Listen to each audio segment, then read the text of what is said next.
Okay, we are live 1/27/2025. This is the evening of the anniversary of the Challenger disaster.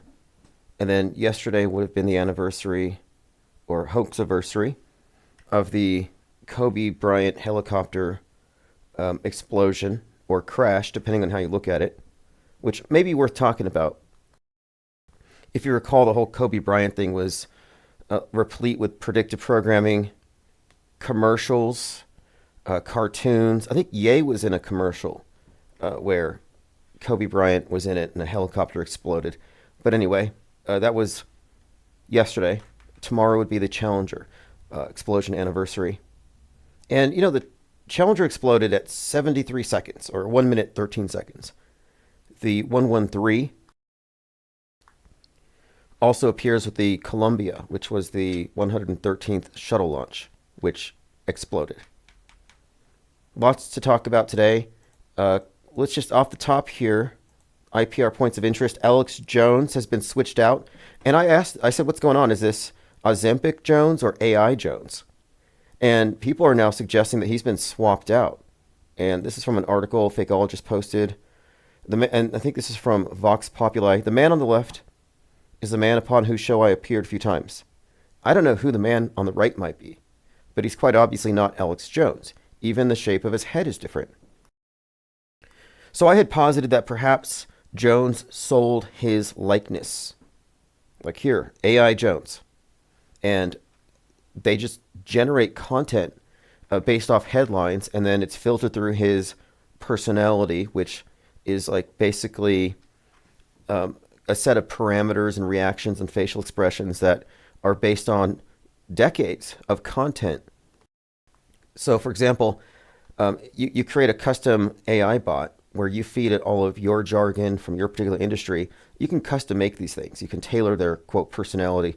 And I think that Jones conceivably could have been replaced by AI. My test for that would be, does he still have a sense of humor? Because he is one of the funniest comedians out there.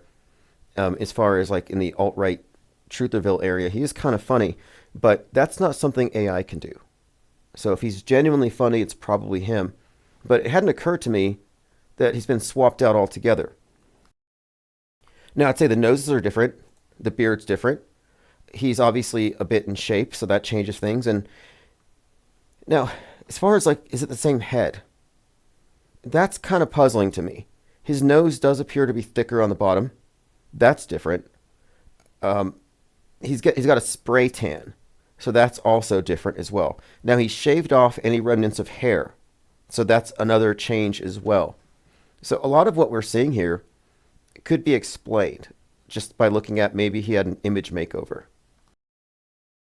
But there is a something here at the top of his head, like seemingly narrower. But if you look at the picture on the left, a lot of that's just fat. So we'll go into that article in depth here in a moment. I want to catch up on the rest of the points of interest. Candace Owens talks fake moon landing with Bart Sibrel. Now, I consider Bart Sibrel and Candace Owens to be, kind of shady. In fact, a couple of issues I have with them is that it's very safe and easy to talk about the fake moon landings because the people involved are old or dead, long gone.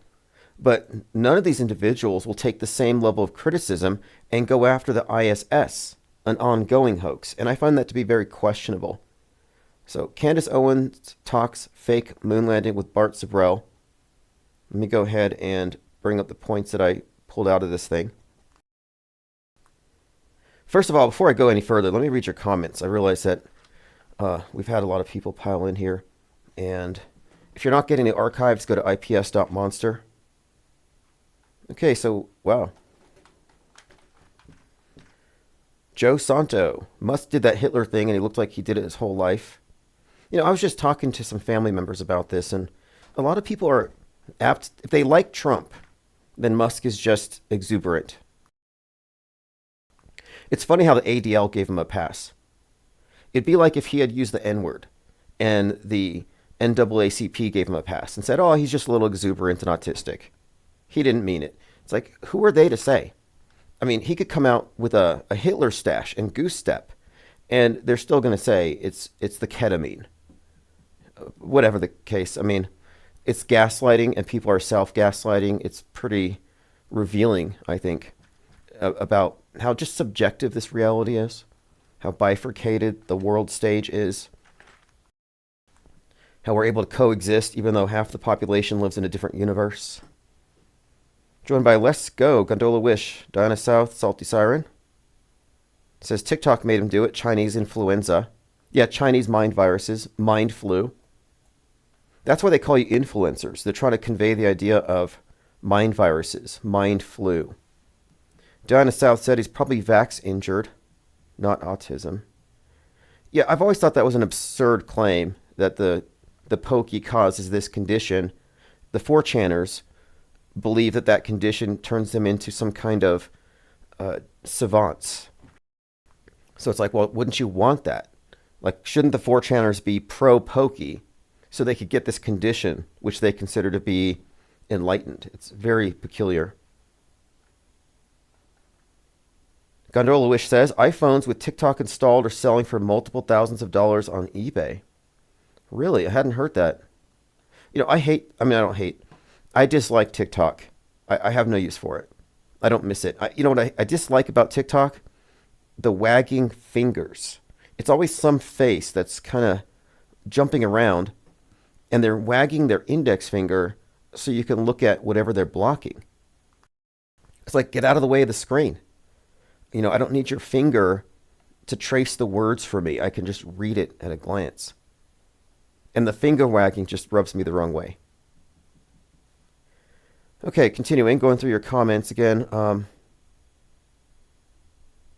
There is quite a lot here. And I'll open up phones too. Coyote Smoke and Mirrors, checking in from LA. Awesome, I do catch your tweets quite a bit. And if you want to follow me on Twitter, the link's below. I've been trying to get people to follow me on X, because I do live stream on X, and you can actually get the archives there. Raw, unedited. Not that I have to edit things very often. I did have a spate of callers, probably from some PSYOP department on some military base, calling in and trying to get us shut down. I never uploaded that episode. Truman B3000 says, fascinating idea that the Haktua creature is an AI construct. Like many others on the world stage. Yeah, I want to emphasize that hyper-realistic masks have been in use since, 50s, 60s, whenever. They've been foolproof for decades, long before AI. So we've already been deep-faked. It's not something that's coming. It's not a new development. It's not something to watch out for. You can assume that there are people that we have been looking at our entire lives who don't actually exist. And I'm open to the idea that the Haktua creature is an AI construct, a meme, a fake person perhaps. And the whole point was to rug pull a bunch of people off of a meme coin, which is kind of genius if you think about it. You artificially inject this meme into the public space where everyone's talking about it. You create a meme coin, you rug pull it, and then she's not there to be charged with anything or to be called a scammer because she doesn't really exist. Truman B3000 says the new Alex Jones looks like Robert Downey Jr. in a Jones mask. I'm leaning towards AI, but I was looking at him last night and it looked like part of his forehead was like at a weird askew angle. I think I have it highlighted somewhere. But I'm still thinking something else. I hope, I hope he, if anything, he just sold his face, his likeness, and his voice, and he's just off on some island somewhere. Ted Stryker agrees. Wagging fingers suck. Yeah, I won't even look. And I don't care for the short form. Like, I like long podcasts. I have an attention span. Eccentric Views. I'll be meeting Candace Owens here in Melbourne in March. What should I ask her? Okay, honestly, I've been really critical of Candace Owens. And a lot of people are mad at her because she inspired that school shooter last week. and I've been highly critical of a lot of her views. However, I think she might have a sound basis of understanding the big fakery with regard to outer space, and she doesn't really pull any punches. And she's like flat Earth adjacent, but she doesn't take that leap, so she's not attached to it, which is smart. But she, like with this conversation with Sobrelda, one of the things I wanted to point out here is that even though he denies the moon landing's real, he still believes in outer space. And I think that might be the guardrail here. But if I was to ask her a question, I would ask her about the space station. Because the same level of scrutiny that would lead one to doubt the veracity of Apollo 11 being an actual space mission, the same level of scrutiny would give away the ISS.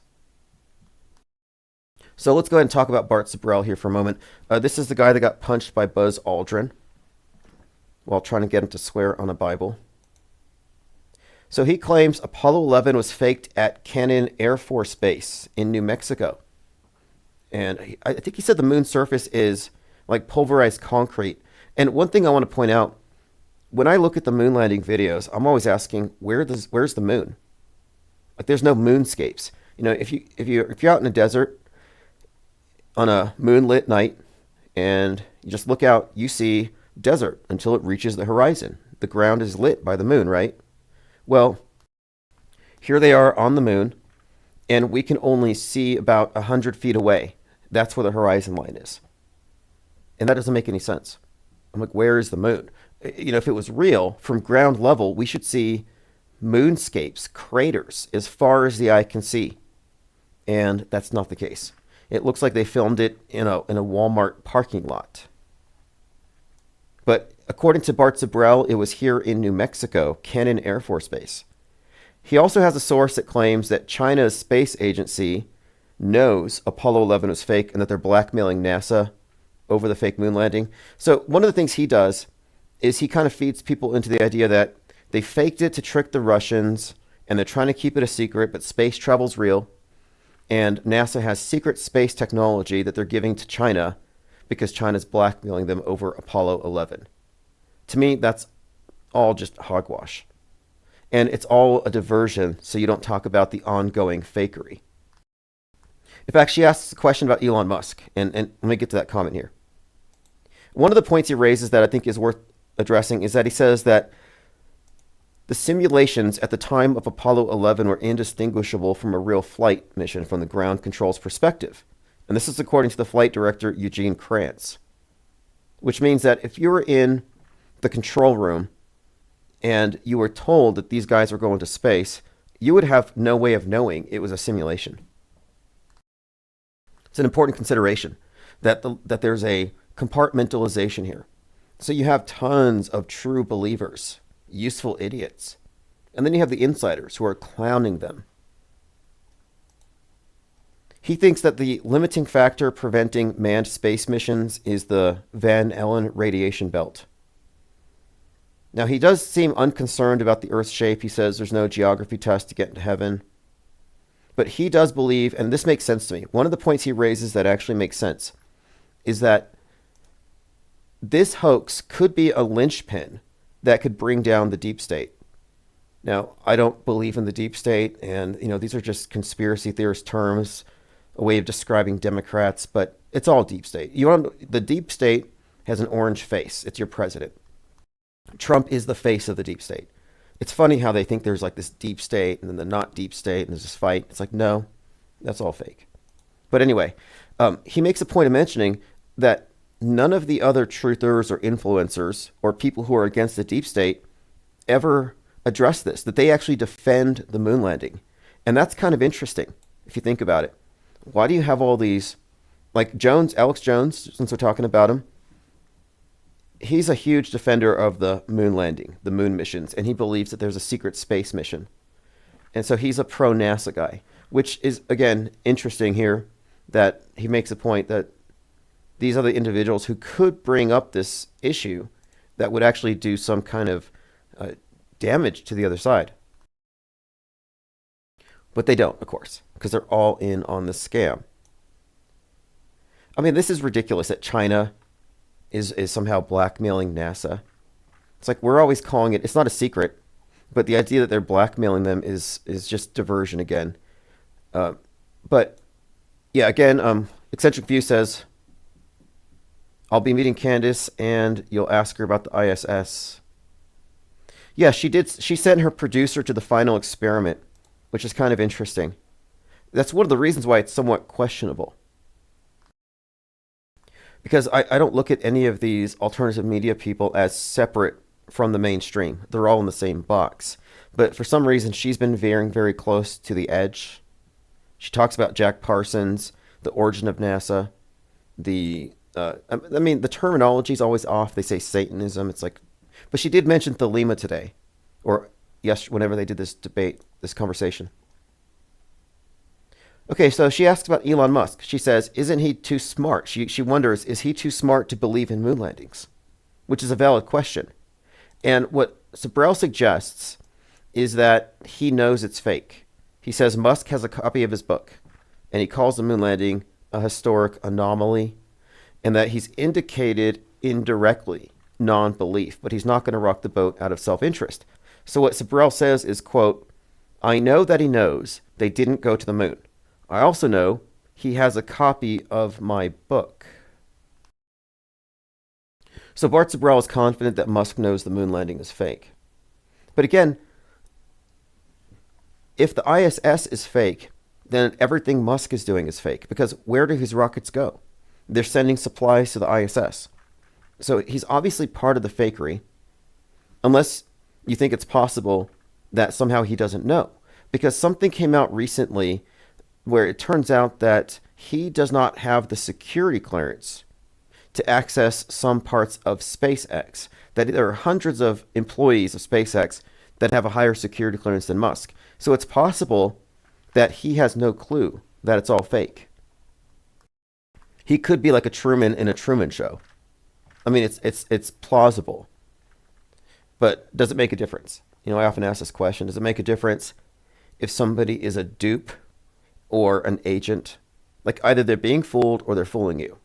Either way, they're not on your side. So my takeaway is, will Candace Owens question the existence of the ISS? And I'm saying no. The Apollo 11 hoax is a mainstream conspiracy that implicates people who are dead or old. The ISS is ongoing. And if they're controlled opposition, then they're not going to go there.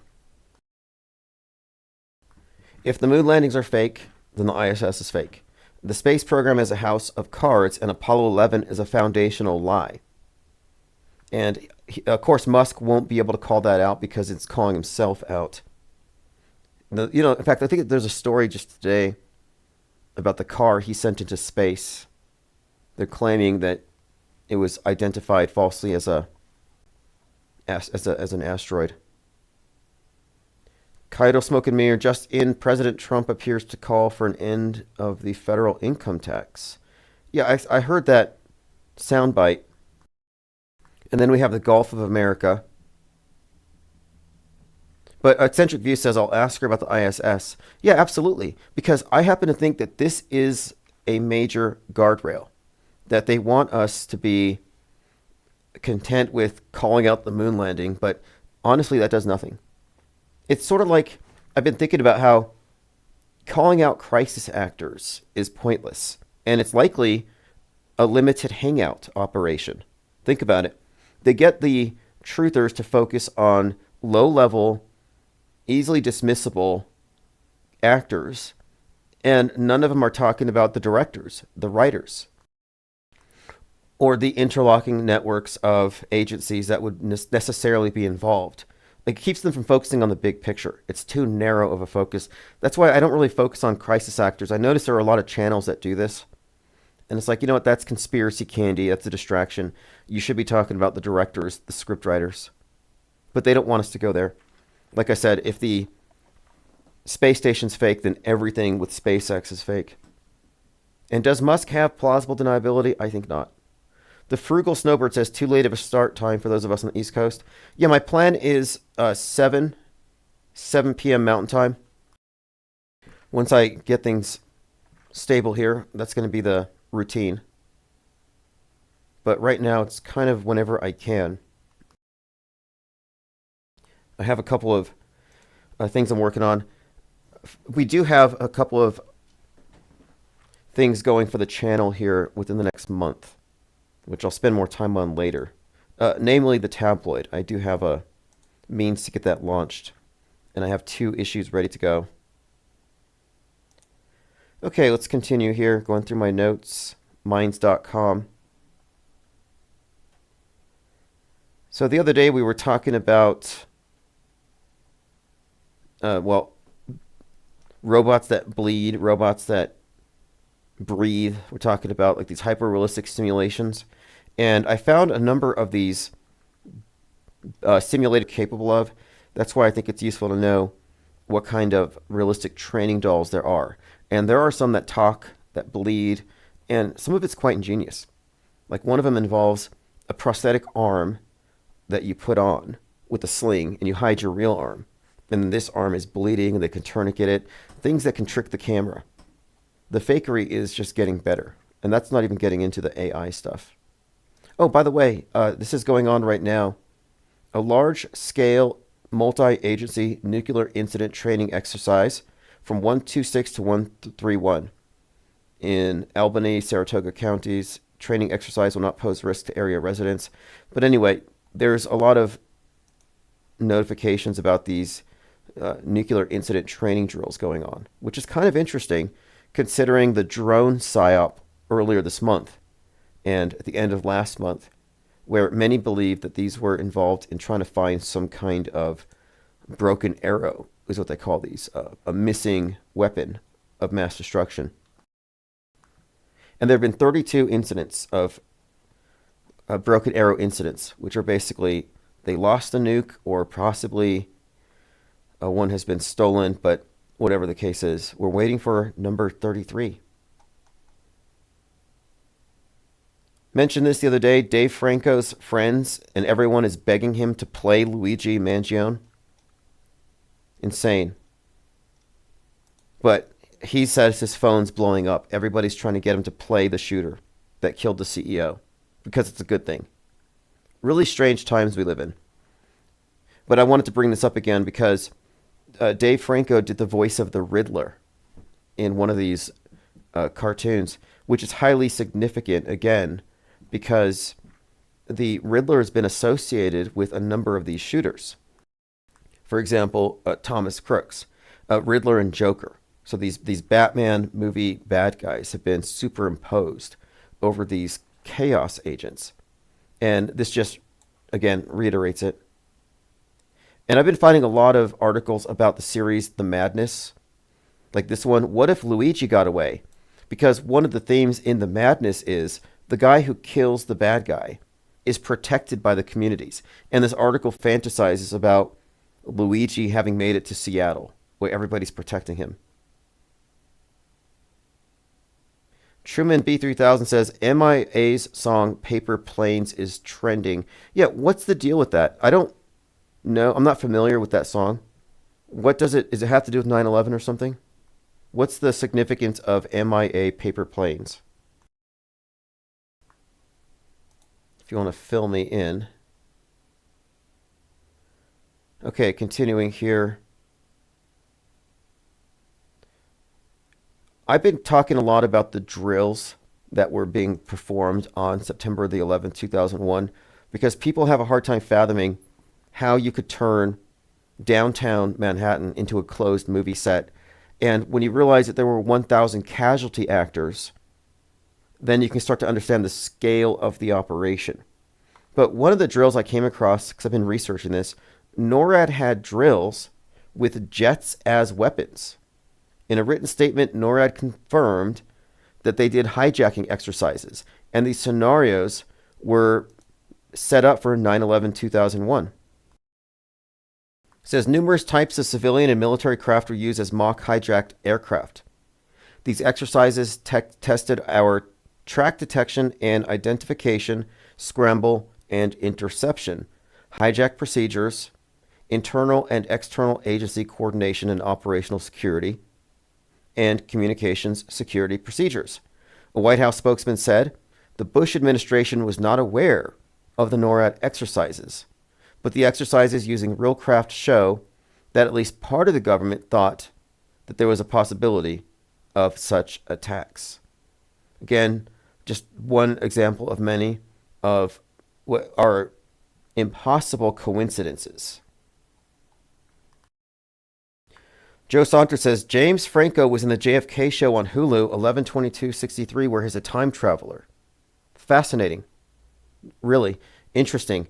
Okay, so for example, John Hinckley, the guy that shot Reagan, inspired by Travis Bickle's character. Travis Bickle's the basis for Joker. Turns out John Hinckley's birthday was JFK's birthday. And there's more stuff, like the Parkland shooter, Nicholas Cruz, the Highland Park shooter, Robert Crimo. There's a lot of this Parkland reference. Well, the hospital where JFK was pronounced dead at is called Parkland. I have this collection of articles about this I have to go through. One of them is like Meatloaf, the singer, claims that he ditched school on the day Kennedy was shot to see it. And he was at Parkland Hospital. And he actually touched the blood on the Lincoln. The same blood that was on Jackie's dress that she wore when LBJ was sworn in. So phony. Probably Heinz 57.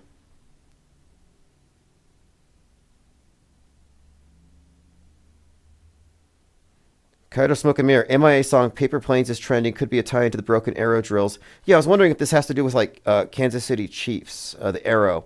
And if you remember, last Super Bowl, there was all this drama about Taylor Swift and her obsession with the number 13 and all the 13s encoded into her visit there, her 13th game, just all kinds of stuff that piled on. And at the time we were noting how many dead female icons Taylor Swift has been compared to, like Princess Diana, Amelia Earhart, and the list was growing. It even turns out that she was in some movie where 13 minutes in, she's hit by a car. I think it was called, I'll have to look into it. Somebody here probably has seen it. I'm not a Swiftie, but my point of it is, last Super Bowl, there was a ton of discussion about this stuff. I haven't seen any predictions. Usually the Gematria calculator people are busily calculating the release dates of various movies and trying to attach it to the Super Bowl, but nothing's going to happen on the Super Bowl. They're not going to disrupt that event to do a psyop. It'd just be too chaotic. There's too many people. They only operate in closed movie sets. Okay, let's continue here. So jets as weapons was something they had obviously thought about. Now, with regard to the training exercises, the National Technical Nuclear Forensic Ground Collection Task Force, and this is the task force that would collect samples of nuclear debris for analysis. Get used to this. Just like we had the experts telling us about how transmissible the you-know-what was and how we had to change our behaviors, socially distance ourselves, and lockdown, they're going to do the same thing for the fallout when it happens. And it's not a coincidence that the whole LA story has been connected with Hiroshima. They said it's going nuclear. They're connecting these things. They mentioned that Fallout 2 was postponed because of it. Well, of course, Fallout, Christopher Nolan, Jonathan Nolan, Oppenheimer, the Nolans are intimately connected with this upcoming PSYOP, which has put nuclear devastation of America like into our background ever since Oppenheimer. So when they do it, when they nuke Seattle, give the award to Christopher Nolan. I think that's where it's going to go.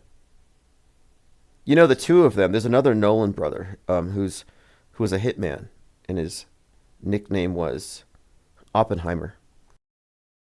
Anyway, the training aims to bolster preparedness in the event of a nuclear incident in the U.S. or overseas. It doesn't matter where it happens, because they're going to say the fallout is drifting over here. You got to stay home for this amount of time. There's going to be crisis actors, fake witnesses. I mean, they already have this planned out. They do these drills to get all their people in place, to get the agencies in place. I mean, how do you think they did 9/11? They had it on lockdown with tons of drills, all the agencies prepared for it. They simulated it, and then they said it was real. It's that simple. The real event or the simulation are indistinguishable from the perspective of the television viewer, the news consumer. Just like with Apollo, with NASA, the people in the control room are only processing what they get through the screens. They don't have any direct experience of it. And so by closing off a movie set, there are no authentic eyewitnesses. All the eyewitnesses you saw were planted there. And this has been well established. But anyway, they're preparing for this thing. So at least it's not going to be another WHO thing. You know, we're not going to have to repeat 2020. It's going to be a variant. It's probably going to be worse. And I'm wondering how it's going to work as far as lockdowns go. Like, is it going to be resisted? Because this would be harder to resist if you believed that it was, radiation poison, that you could die. Joe Santos says, Escape from LA. The whole thing is about an EMP device. Been a lot of EMP. The whole Leave the World Behind. White Noise. And then, of course, I think that the fact that Trump right now is president number 47, I've correlated this with Super Bowl 47, which is the one where we had the 33 minutes of darkness, the blackout bowl. And of course, EMP starts the blackout. And that Wizard of Oz movie ended abruptly, and it just went black after the Wicked Witch EMPs the Emerald City. And Emerald City is just a reference to Seattle. And Seattle's been tied specifically with 11/3. Like 3/11, Seattle, ground zero for the pandemic. 11/3 has been correlated with Seattle in tons of predictive programming, all connected to the nuke scenario. And remember, 9/11, Twin Towers go down. They opened the One World Tower on 11/3. So there's something here. There's something emerging, I think, with Seattle. But the Wizard of Oz movie, Wicked, was released on 11/3 first. Then 11/22. But my point of it is, these release dates, the ending of it being on the EMP, it's in the cards. I would even correlate the flying monkeys with the drones.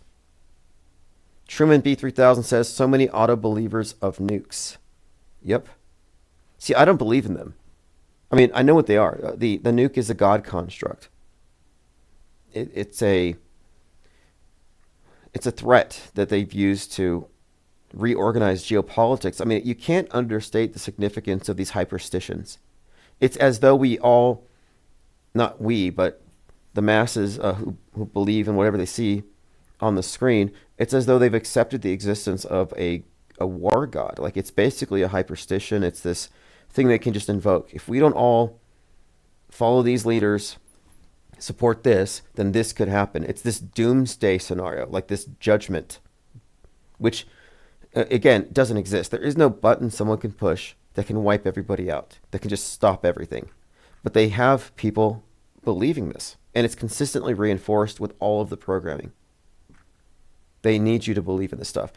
They want you to duck and cover when they say duck and cover, which I consider ducking and covering facing the mushroom cloud is genuflecting before the state's power, before essentially an idol. Truman B3000 says, movies and video games help fuel the nuke beliefs. Well, find me a science fiction movie on Netflix that doesn't start with the opening scene saying something to the effect of, after climate change and nuclear weapons destroyed everything, this is where we are. Every single movie you see starts off with that. Like the 100 on Netflix, it's after they nuked everything. Paradoxically, to save the climate from man. And they put man on these space arcs. Fallout, we were just talking about, it's way in the future after they've already unleashed this. But it's just a reoccurring theme in all these movies. And the purpose of it, of course, is to be in your frame of reference, so when they fake it, you believe it.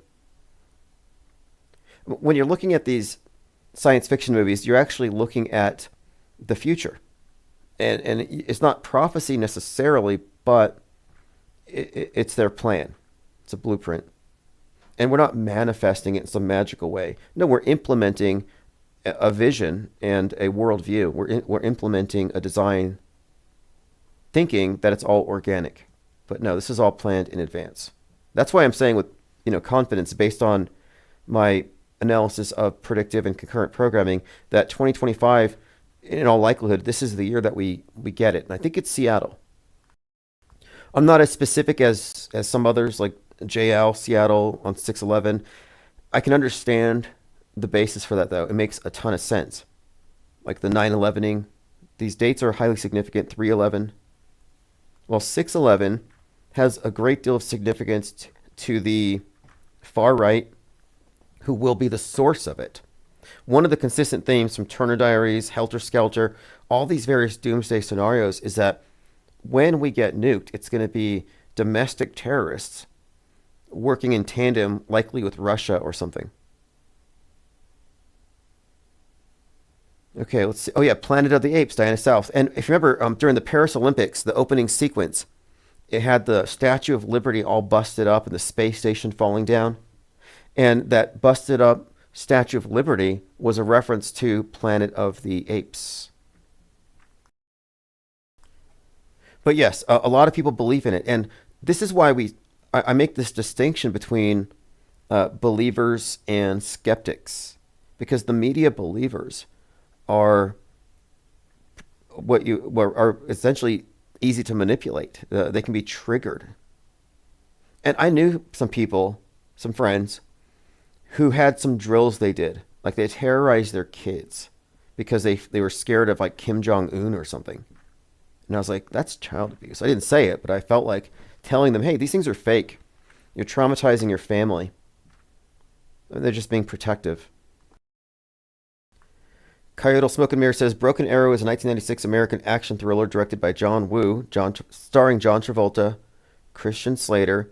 The main themes include the theft of 2 American nuclear weapons. But we were talking about Broken Arrow incidents, and there have been 32 of them. We're waiting for number 33. But we were discussing it because the Artemis mission. So Artemis, the Archer, had a crack in it. The Artemis mission was stalled because there was a crack in the rocket. And I was like, that's interesting. Because at the time that the Artemis rocket had this crack, there was this documentary released about Princess Diana. And Diana and Artemis, same goddess, Roman and Greek. And Diana died when her car crashed into the 13th pillar, cracking it. So this cracked arrow theme was kind of surfacing at that time. And this is when Putin was wagging around Satan 2 and the talk of the West being destroyed. All this stuff was kind of being brought up. And I also want to mention, since it's also relevant because the date, I mentioned 11/3, the date, Seattle getting the nuke. 11/3, the One World Tower opening up. 1 minute, 13 seconds, the Challenger explodes. So I kind of think there's something here with the idea of the Challenger being destroyed and this correlating to America as the Challenger, or perhaps the West being destroyed. I think there's something here. For some reason, I think it ties in likely to the One World Trade Tower and the idea of it like the Tower of Babel being a Challenger that must be destroyed. There's some story here, some meta-scripted narrative. I mean, it's really intriguing. From creation to destruction, Twin Towers, 33 years. 13 years later, One World Trade Tower opens. It's 1,776 feet high. So 1776. And if you get up close to it, and it's easy to find the image of it, if you get up close, it actually looks like a pyramid with a capstone. And this all ties in to the symbolism of the pyramid on the dollar bill, 1776. Because 1776, in addition to being the founding date of America, the Illuminati, it also ties in biblical lore to the creation, the beginning of the construction of the Tower of Babel. And there's a correlation between the Tower of Babel. According to Masonic lore, its construction begins 1776 AL, which is a calendar that adds 4,000 years basically onto what we're in. So 1776 was 5776 AL, which is the year of light. It's a Masonic starting point. Well, 5776 in inches is the height of the Great Pyramid in Giza. So the correlation here is the pyramid on the dollar bill, 1776, Tower of Babel, and America as Babylon. So the One World Trade Tower has some connotations that directly correlate to this idea of basically a challenger to God in a way. And this is all story and narrative, but it's all big picture stuff that is attached. It's like the metaphor of the Titanic. It's a metaphor of the sinking of the West. Too big to fail. The iceberg hitting it in like many ways could signify, like they did this in the movie Don't Look Up. In Don't Look Up, it was about Earth being hit by a comet. And it was kind of inferred there that the Earth represented the Titanic, and the comet was like basically like the iceberg. They were just ignoring this threat. But in Don't Look Up, it represented climate change and the West ignoring it. And the West is going to bring everybody down. But they made the connection by making the face of Don't Look Up Leonardo DiCaprio. So Leonardo DiCaprio is the climate scientist warning everybody. Well, not climate scientist. He's the scientist warning everybody that in 6 months and 14 days, we're all going to die. Don't look up. And this is, again, one of these ways that they ingeniously tell multiple layers to a story, and they often use these actors to bring their previous roles back and kind of reiterate it in a way.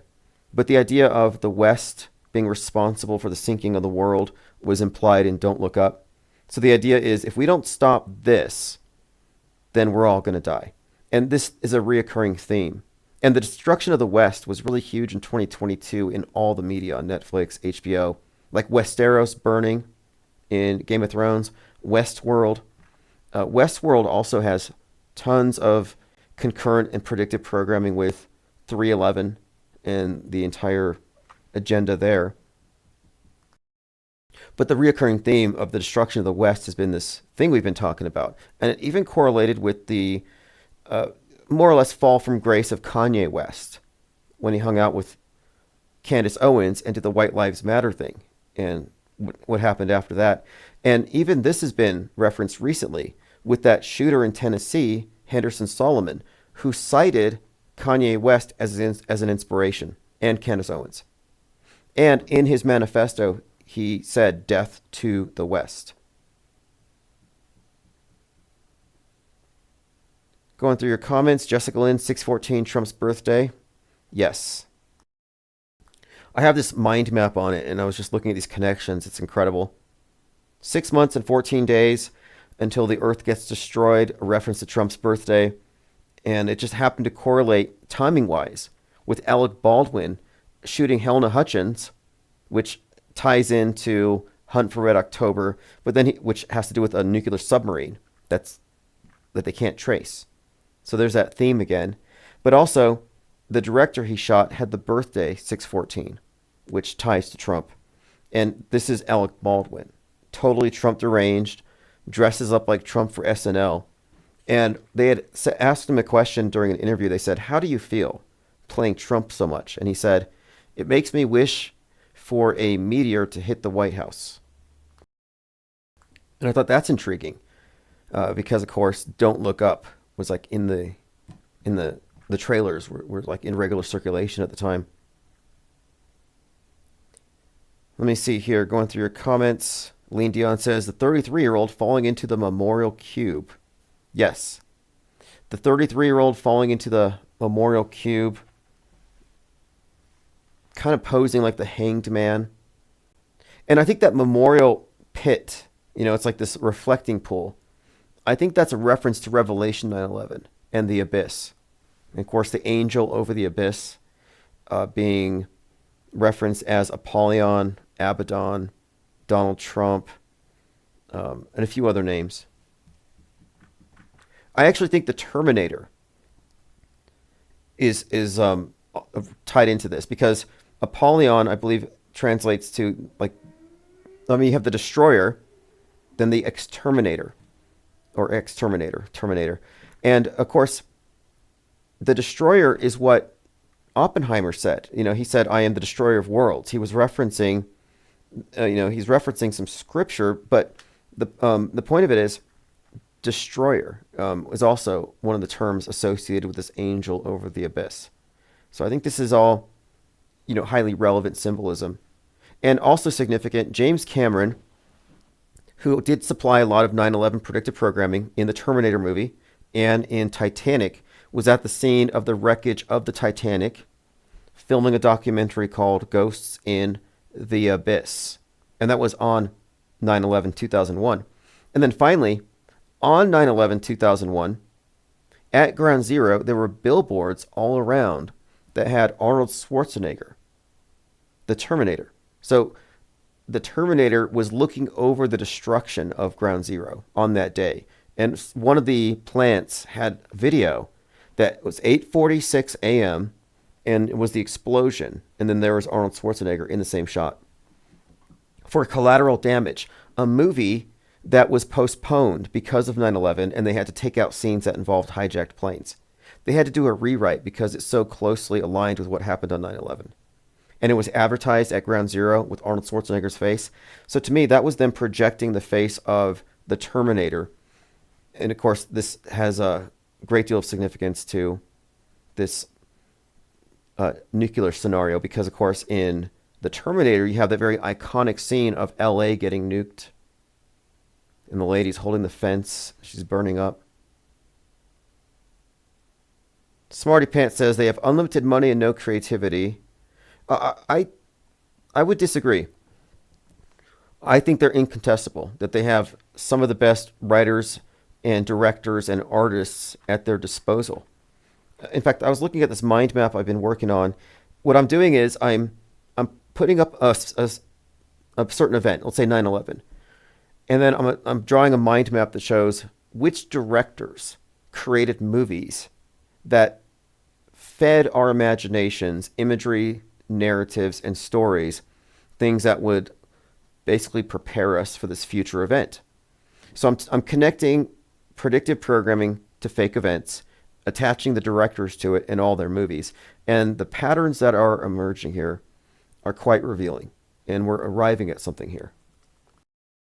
One thing we've arrived at is that we can explain the alignment between entertainment and fake news without having to reach for any kind of mystical or arcane mumbo jumbo. We're past that now. Like we can say, no, it's all just propaganda. Just reduce it to the simplest in this case, because that is, Occam's razor, maybe it's overused, but in this case, it actually suffices. You can rule out the idea of aliens or demiurges or God or simulations if you want to get real here. I mean, what is the point to doing this if you're just going to immerse yourself in fantasy where the mainstream is? It's like fantasy or alt fantasy. Now, this is Realville here. Here's Elon Musk bragging about how he has reached rank 3 on PoE2 hardcore leaderboard. So this is some video game where Elon Musk is ranking pretty highly. And ironically, readers added context. While the account has reached rank 3, this is not Elon Musk's accomplishment. He has admitted to paying somebody else to play this account for him. So he's being lambasted by a lot of gamers for faking his gaming prowess, but they're all spellbound by SpaceX. They all think they're going to Mars. It's kind of a joke. Till says Paper Planes was in the soundtrack to Pineapple Express starring James Franco.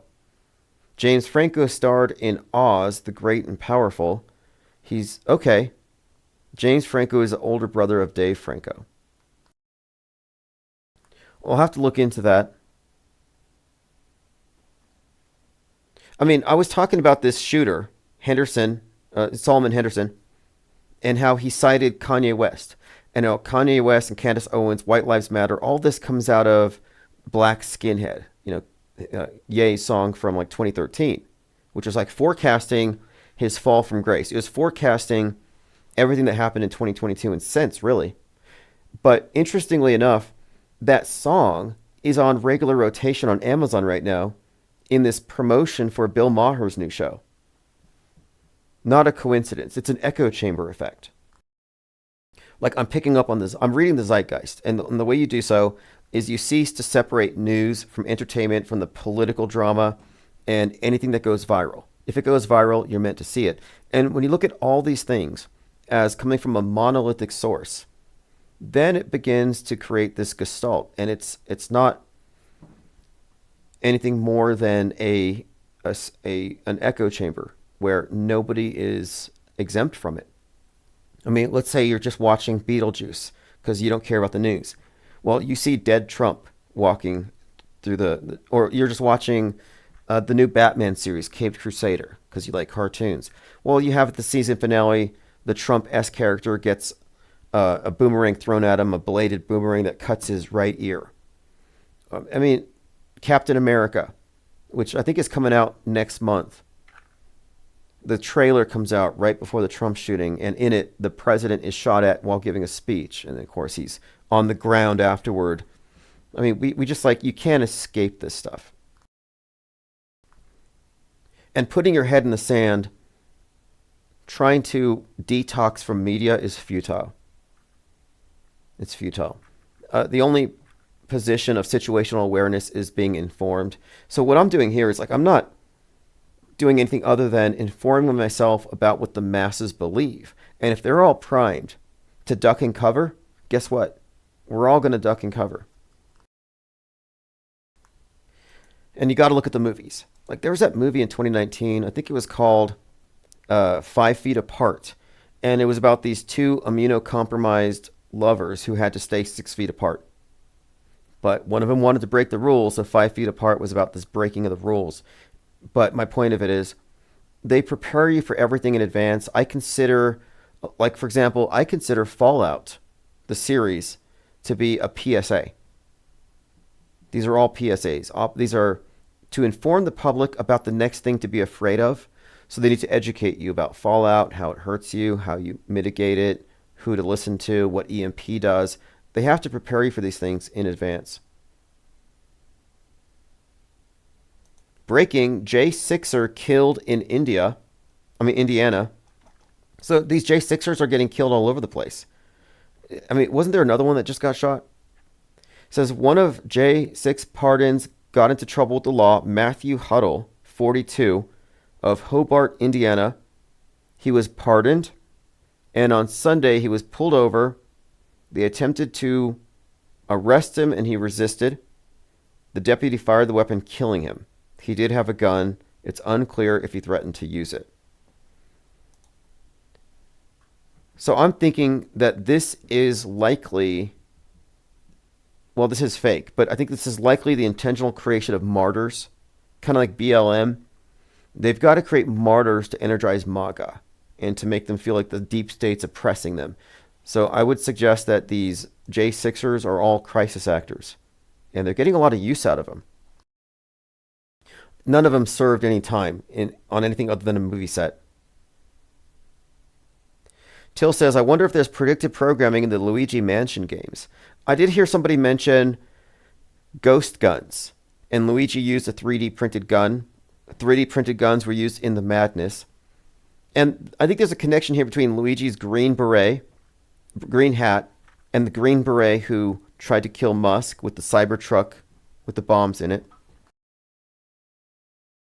So the common theme here, of course, is somebody going after the rich and powerful, going after the CEO, and the guy was a Green Beret. And then, of course, Luigi associated with the character with the Green Beret. And I think this also correlates with Joker's green hair. But Luigi's Mansion, Ghost Gun, definitely something there. This guy, I don't know. I guess I'll play it. This is some individual who's unable to figure out how McDonald's is able to serve so many burgers to so many people. But I just want to kind of just reveal here the rhetorical tactic here, like what he's really saying. Because this is typical trutherism. A lot of these truthers, I believe, have forked tongues. They don't say what they mean. This is just trickery. Like, I mean, honestly, I think this is disingenuous.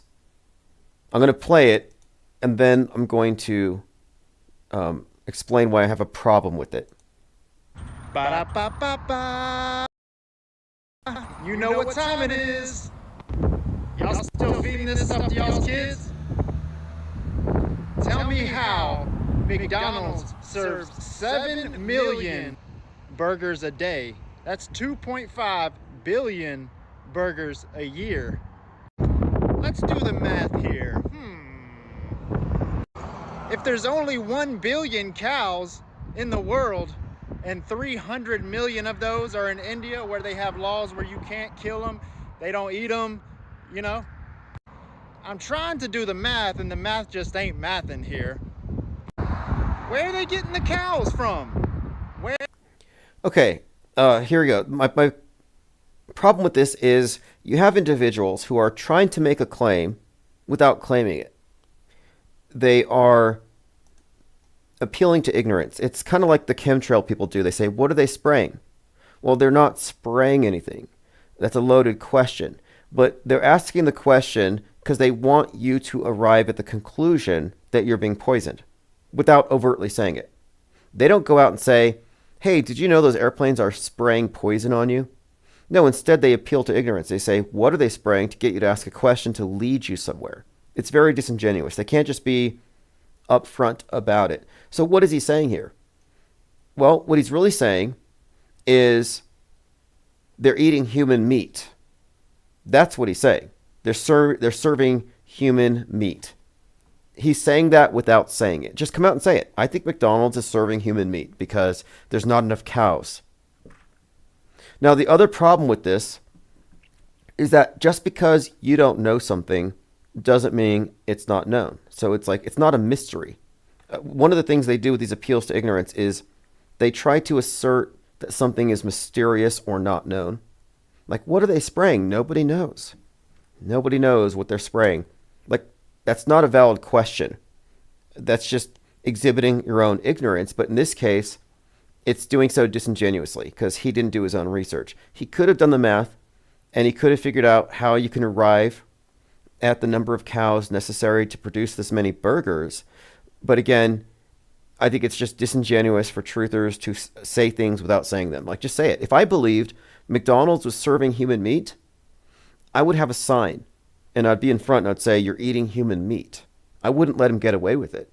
I think it's kind of questionable that someone believes that they're serving human meat and he's not stopping anybody from shopping there, from purchasing food from there. I mean, that's also kind of strange to me. Okay, let's continue here. It's a tactic. I think these are shills. It's all engagement farming. All Twitter is right now is engagement farming. Like, you're not going to find anything there other than stolen content. Like, one of the common tactics is somebody finds some interesting tidbit of information, and somebody with millions of followers will just steal it and tweet it to their followers, and they get paid for it.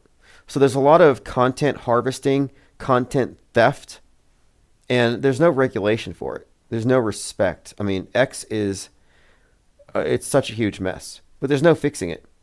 What are you going to do? Go to Blue Sky? I mean, you have to go to the comments.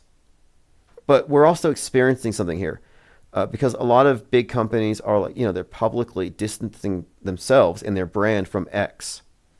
And this is by design. And I said this when Musk first acquired it. I said, this is what the WHO was insinuating when they said the big one that's going to shut us down is going to be disease X.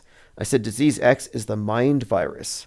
So we're witnessing the setup for the public saying, we need to shut this down. We don't need it anymore because mind viruses, the madness that's causing political violence.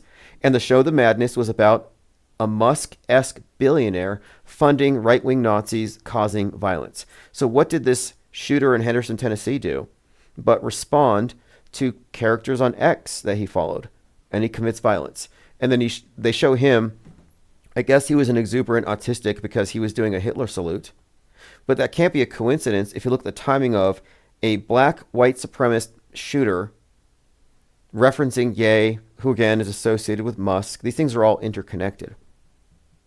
But the hand sign. And you know what? I got criticism for suggesting that McDonald's is serving life extension, and that was never my claim specifically. I was never specifically claiming that they're putting life extension in the Big Mac, but my claim was that it's more likely that they would preserve your life to serve you more food and get more money out of you in the long term. They wouldn't just kill their customers. That doesn't make any sense at all. So I said it's more likely life extension than not. And a lot of people were messaging me about it, saying that I was endangering lives and stuff. And I didn't mean to. But someone posted something in Discord the other day about this elderly gentleman, 80 something years old. I'll see if I marked it here. And he was dying. He had no appetite. He was losing weight. He was like 127 pounds down from like 160. His family was worried about him. And his wife only fed him like peanut butter on bread, like hardly fed him anything. Well, anyway, the whole story was the daughter started taking him out to McDonald's every other day. He gained weight and he regained his appetite. And he was like a changed man. And it was interesting because at the end of the story, this guy whose life was extended by McDonald's was happy and glowing and smiling and enjoying his favorite seat at the restaurant, and his wife was mad about it. She would just look at his food with disgust. And so I started to wonder, I was like, maybe she was just, I don't know, starving him to control him. But anyway, McDonald's life extension. Unmitigated Mind says there's chemotherapy in the Big Macs. I think it's life extension rather than human meat. I mean, if I had to guess, but I could be wrong. But again, if you're asserting it's human meat, then you have some responsibility, I think, to do something about it. If you really do. I have to wonder about people who claim to believe extreme things, but don't actually act as though they care. Like, I still don't know why chemtrail believers don't wear masks. But if you believe in chemtrails in 2025, I don't know. Like, people who record themselves crying, like Selena Gomez, like we need to stop some things. We just had a new year. We should just collectively decide, what can we leave behind? No more crying on camera. No more finger wagging. No more chemtrails. No more simulation theory. Sorry. Because simulation theory has just clouded the minds of too many media skeptics. Just a lot of things we need to leave behind. No more Mandela effects. Look, there haven't been any Mandela effects since like any new one since what, like 1987? Lickety Split says you're gatekeeping depopulation. Yeah, that's another one of these bifurcated psyops. Sorry, Auto Hoax, Axiom 47. Axiom 47 states that if the psyop has if this, and it could be any psyop, if the psyop has a partisan interpretation and if it's totally bifurcated, it's fake. So in this case, left wing thinks that there is too many people. Right wing thinks there's not enough people. We're running out. Both sides agree there's a population crisis. That's what they want. They want both sides to agree on a crisis. They don't care if you disagree on the cause. Left wing believes climate change caused the fires in LA. Right wing says, no, this was the deep state and direct energy weapons. Both sides agree that these are extraordinary conditions and extraordinary fires. But both sides, of course, are interpreting the same lie through their own lens. What is this? Eric John Phelps names his NASA employee friend who admitted to Phelps the Earth is flat, and that's how NASA does its calculations. I'll take a look at that. I'll bookmark it and I'll watch it first. By the way, I'm working on IPS deep dives. I have my IPR points of interest, by the way. You can subscribe. I'll put a link. Infinite Plane Radio points of interest are just the things we're going to be talking about that night. But I'm doing these IPS deep dives. The first one was on the Trump predictive programming stuff for his head wound. The next one I'm working on one of the Joker stuff, but I'm doing one now on Musk because a ton of people are talking about Elon Musk and Wernher von Braun and the technical tale that describes how humans go to Mars, there's already a colony, and the dictator is called the Elon.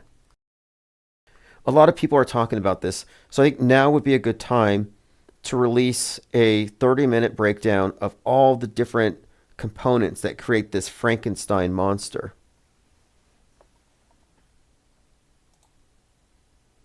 Lane Dion says, Ryan's anatomy changed. Wake up.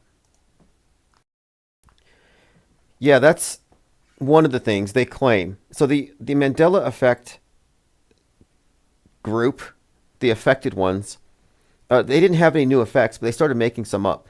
Some of them I don't want to even repeat because they're crazy. Like body changes. Like one guy claims his thing changed. Color and stuff, just weird. Ryan Stavely was saying that there's more holes in our skull now, and our spleen moved, the heart moved, our kidneys moved. So everything's changing, and their bodies are changing. And I think that this was kind of like tied to this idea that we're shifting realities, right? And if we keep on going, and you stay Mandela affected, and you keep on seeing through the matrix, eventually your body will be transformed. Like you're all going to be like movie star looks and 6 feet tall and stuff. And when I started describing how this thing is performed as a hoax, how the Mandela effect is actually the misinformation effect, and how it's created by the interrogator and their bias and their framing of the questions, when I debunked and deconstructed the Mandela effect, all these people that imagined this perfect universe just a few shifts away looked at me like the bad guy. They called me the God blocker. They called me a God blocker because I blocked them from leaving this realm. And the person who called me this said that he felt like the world that we're in right now is hell, and that the Mandela effect offers hope that we can shift out of it. And I'm like, sorry, you're not going anywhere. In fact, you got tricked. I mean, that's like taking somebody's God away. So I kind of I blocked them from Saint Mandela. And what's funny about the Mandela effect is that nobody in Africa believes that Nelson Mandela had previously died or whatever the thing is. Like the Mandela effect is based on something that really is implausible, and nobody believes it outside of misinformed Americans. Truman B3000 says, yes, Elon deep dive. Yeah, I have my notes. I already have my Canva timeline. I've been building the movies in Canva. I mean, just a quick rundown. He's a combination of Wernher von Braun, and I've recently added to this one Henry Ford. Then you could Tony Stark, Iron Man, Willy Wonka, Emperor Constantine, and I think there was something else. I think there's some Jack Parsons in there, and that's where you get the drug stuff. What's up, Gondola Wish? Tim's World, Auto Hoax Time, excellent. Yeah, absolutely. A reference to Mike Myers and Wayne's World. Well, you know, interestingly, that's another one. We got to do Jeff Bezos. Mike Myers, Dr. Evil, Jeff Bezos. Jeff Bezos, like Elon Musk, is a composite character, and you can find how they make these characters. And I found some interesting connections with Bezos that directly correlate him with Nimrod, the builder of the Tower of Babel. And this even extends, interestingly, to his helix building designs that they're doing in Virginia, which people compared this helix building to the Tower of Babel. Salty says, I wonder where Stavely slithered off to. Actually, he's doing quite well. I do keep up, and he's working at a bar. He took a break from live streaming. He may have returned, but I haven't checked. But there haven't been any new Mandela effects in the meantime. But yes, I'll be getting into the aspects of Elon Musk. And I do have, the Parsons stuff. So one of the things I want to draw attention to is the Elon Musk suit of armor that he bought from Abracadabra, the Devil's Champion. that has the upside down cross and the ram's head, and how this connects to the Emperor Tarot card, the Tarot Trump, the Emperor, and how the Emperor card ties into Mars and Aries. And of course, the ram's head, Aries, Mars, the Mars mission.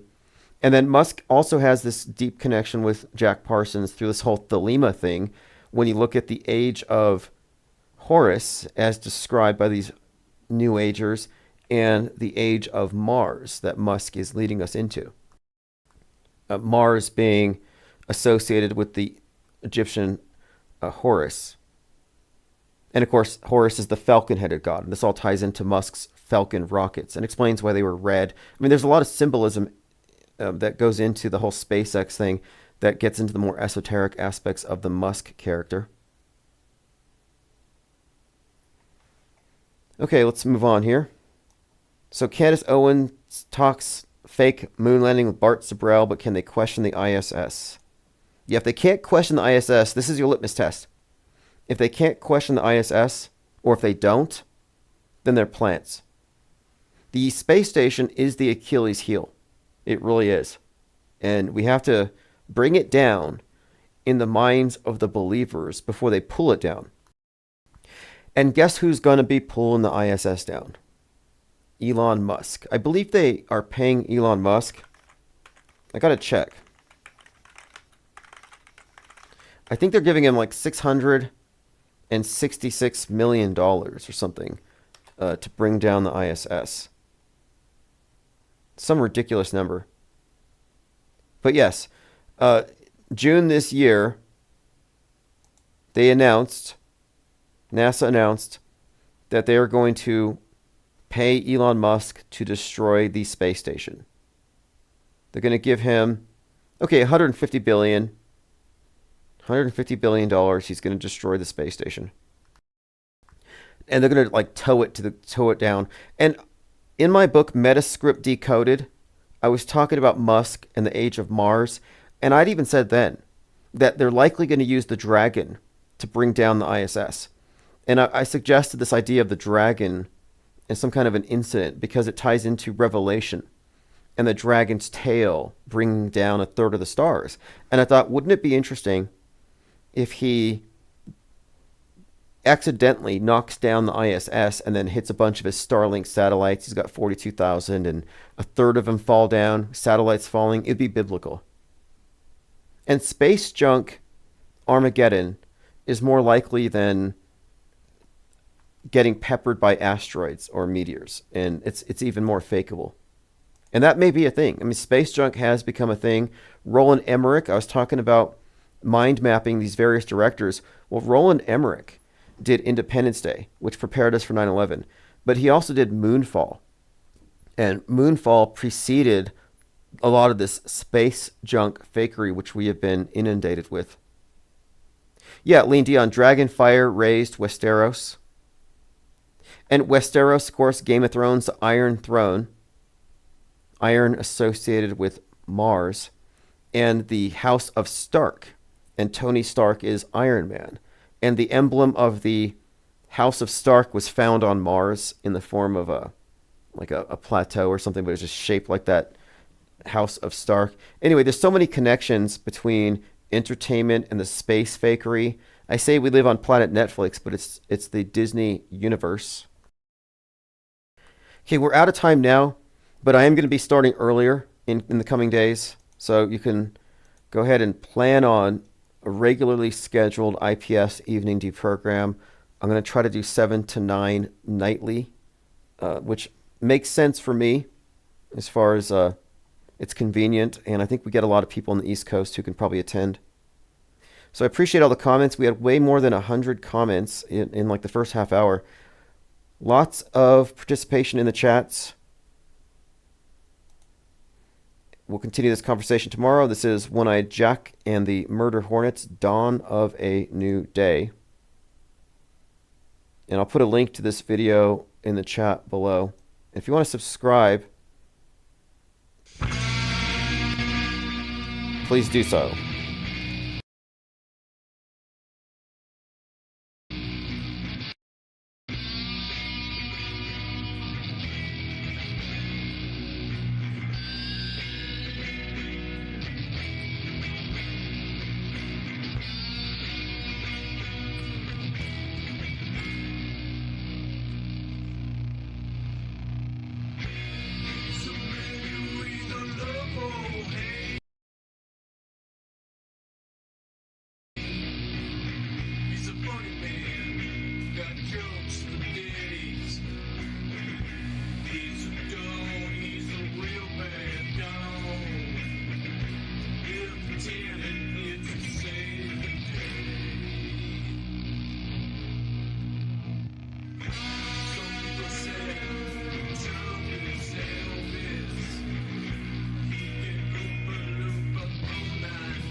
them sniff the glow.